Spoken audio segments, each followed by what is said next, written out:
ദൈവനാമത്തിന് മഹത്വമുണ്ടാകട്ടെ. യെശയ്യാ പ്രവാചകന്റെ പുസ്തകം 66-ാം അധ്യായം 1 മുതൽ 3 വരെയുള്ള വാക്യങ്ങളാണ് നമ്മൾ ഇന്ന് നോക്കുന്നത്. ഈ അധ്യായത്തിൽ നമുക്ക് കാണാൻ കഴിയുന്നത് ഈ ലോകരാജ്യം അവസാനിച്ചിട്ട് ദൈവരാജ്യം സ്ഥാപിക്കുന്നതിനെക്കുറിച്ചാണ്. ഇതിനായിട്ടാണ് നാം കാത്തിരിക്കുന്നത്.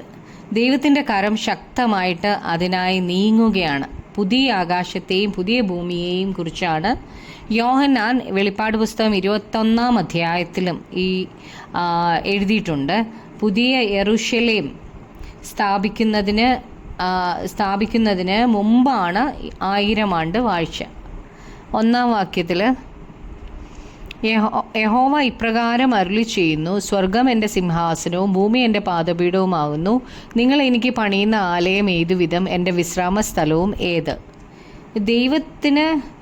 ദൈവത്തിൻ്റെ സൃഷ്ടിയായ സ്വർഗവും ഭൂമിയും തമ്മിൽ ബന്ധമുണ്ട്. ദൈവത്തിന് ഇവ രണ്ടുമായും ബന്ധമുണ്ട്, സ്വർഗവുമായിട്ടും ഭൂമിയുമായിട്ടും. എന്നാൽ ദൈവം ഇരിക്കുന്ന സിംഹാസനം സ്വർഗത്തിലാണ്, ദൈവത്തിൻ്റെ പാദപീഠം ഭൂമിയിലാണ് വെച്ചിരിക്കുന്നത്. എന്നാൽ ദൈവത്തിന് ഈ ഭൂമിയിൽ വസിക്കണം. ദൈവത്തിന് ഒരു മാറ്റം വേണം, ഇപ്പോൾ ആയിരിക്കുന്നതിൽ നിന്നൊരു മാറ്റം വേണം. ദൈവം ചോദിക്കുന്നത് മനുഷ്യൻ ദൈവത്തിനായിട്ട് ഉണ്ടാക്കിയ ആലയം എങ്ങനെയുള്ളതാണ് എന്നാണ്. ദൈവത്തിന് താൻ സൃഷ്ടിച്ച ജനത്തിൻ്റെ കൂടെ ജീവിക്കാൻ ഒരു സ്ഥലം വേണം. ദൈവം തൻ്റെ രാജ്യം സ്ഥാപിക്കുന്നത് അതിനായിട്ടാണ്. ഏദനിൽ ആദ്യ മനുഷ്യൻ നഷ്ടപ്പെടുത്തിയ ആ ദൈവ സാന്നിധ്യം മടക്കി തരാനാണ് കർത്താവ് നമ്മളെക്കുറിച്ച് ആഗ്രഹിക്കുന്നത്. അപ്പോൾ ദൈവത്തിന് പണിയുന്ന ആലയം സ്വസ്ഥതയെ കാണിക്കുന്നു. ദൈവം സ്ഥാപിക്കുന്ന ദൈവരാജ്യത്തെക്കുറിച്ചാണ് ഇവിടെ പറഞ്ഞിരിക്കുന്നത്. ശബത്ത് അനുഭവം എന്നാൽ പുതിയ നിയമത്തിൽ ദൈവരാജ്യത്തിൻ്റെ അനുഭവം എന്നാണ്. ദൈവത്തിന് ഈ ഭൂമിയിൽ വസിക്കുവാൻ ഒരിടം വേണം, തനിക്ക് വിശ്രമിക്കുവാൻ ഒരിടം വേണം.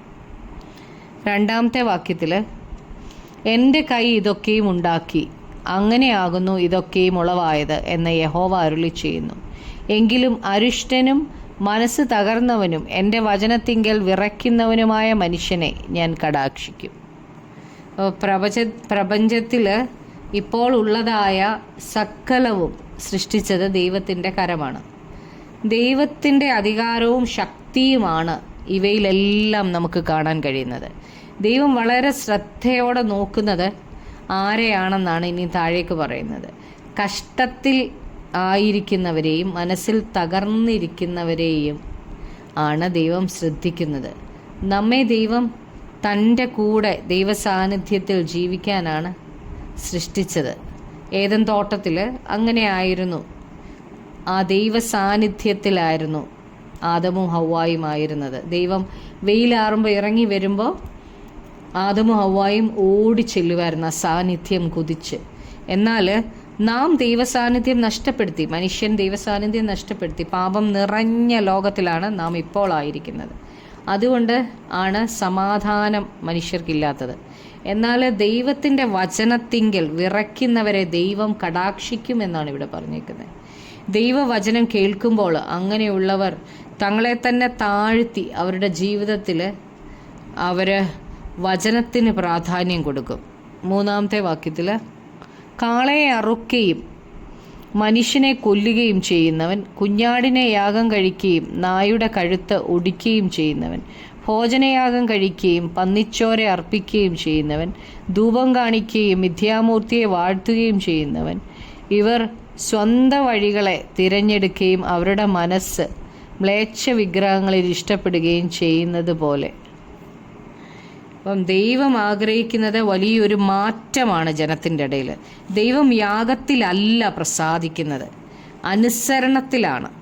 യാഗത്തിനായിട്ട് മൃഗങ്ങളെ അറുക്കുന്നവരെ ദൈവം നോക്കുമ്പോൾ ദൈവം കാണുന്നത് എങ്ങനെയാണെന്ന് വെച്ചാൽ കാളയെ കൊല്ലുന്നത് പോലെയാണ്. ഭോജനയാഗം കഴിക്കുന്നവരെ നോക്കുമ്പം ദൈവം കാണുന്നത് പന്നിയുടെ രക്തം കൊണ്ടുവരുന്നവനെ പോലെയാണ്. പ്രാർത്ഥിക്കുമ്പോൾ അവർ സുഗന്ധവർഗമൊക്കെ ഇട്ട് ധൂപം കാട്ടും. എന്നാൽ ദൈവം അവരെ നോക്കുമ്പോൾ അവർ വിഗ്രഹത്തെ വാഴ്ത്തുന്നത് പോലെയാണ് കാണുന്നത്. അവർ സ്വന്തം വഴികൾ തിരഞ്ഞെടുക്കുന്നവരാണ്. എന്നാൽ ദൈവം അത് വെറുക്കുന്നു. സ്വന്തം വഴികളിൽ സ്വന്തം വിവേകത്തിൽ ഊന്നുന്നവരെ ദൈവം വെറുക്കുക ചെയ്യുന്നത്. ദൈവം യാഗത്തിലല്ല, അനുസരണത്തിലാണ് പ്രസാദിക്കുന്നത്. നമുക്ക് പ്രാർത്ഥിക്കാം. കർത്താവായ യേശുവേ, അപ്പോൾ ഞങ്ങൾ വായിച്ചല്ലോ കർത്താവേ, എങ്കിലും അരിഷ്ടനും മനസ്സ് തകർന്നവനും എൻ്റെ വചനത്തിങ്കൽ വിറയ്ക്കുന്നവനുമായ മനുഷ്യനെ ഞാൻ കടാക്ഷിക്കുമെന്ന് കർത്താവേ. യേശുവേ, ഞങ്ങളുടെ ഏതവസ്ഥയിലാണേലും കർത്താവേ, അങ്ങയുടെ വചനത്തിങ്കൽ വിറയ്ക്കുന്നവരാക്കി ഞങ്ങളെ മാറ്റണമേ കർത്താവേ. അപ്പോൾ ആ വചനം കേട്ട് അനുസരിക്കാതെ ഇരിക്കാനല്ല കർത്താവെ, വചനപ്രകാരം ജീവിക്കുവാൻ, ദൈവത്തിൻ്റെ വചനത്തിങ്കൽ കർത്താവെ വിറയ്ക്കുന്നവരാക്കി ഭയത്തോടെ ഞങ്ങളുടെ പ്രവാസകാലം കഴിക്കുവാൻ ഞങ്ങളെ സഹായിക്കണമേ. അങ്ങയുടെ വരവിനായി കൊതിക്കുവാൻ ഞങ്ങളെ സഹായിക്കണമേ കർത്താവെ. അപ്പോൾ ആ തേജസ് പ്രാപിക്കുവാൻ, ആ ദൈവസാന്നിധ്യം അനുഭവിക്കുവാൻ എപ്പോഴും ഞങ്ങളെ സഹായിക്കണമേ. പ്രാർത്ഥന കേട്ടതിനായി നന്ദി. യേശുക്രിസ്തുവിൻ്റെ നാമത്തിൽ തന്നെ ആമേൻ.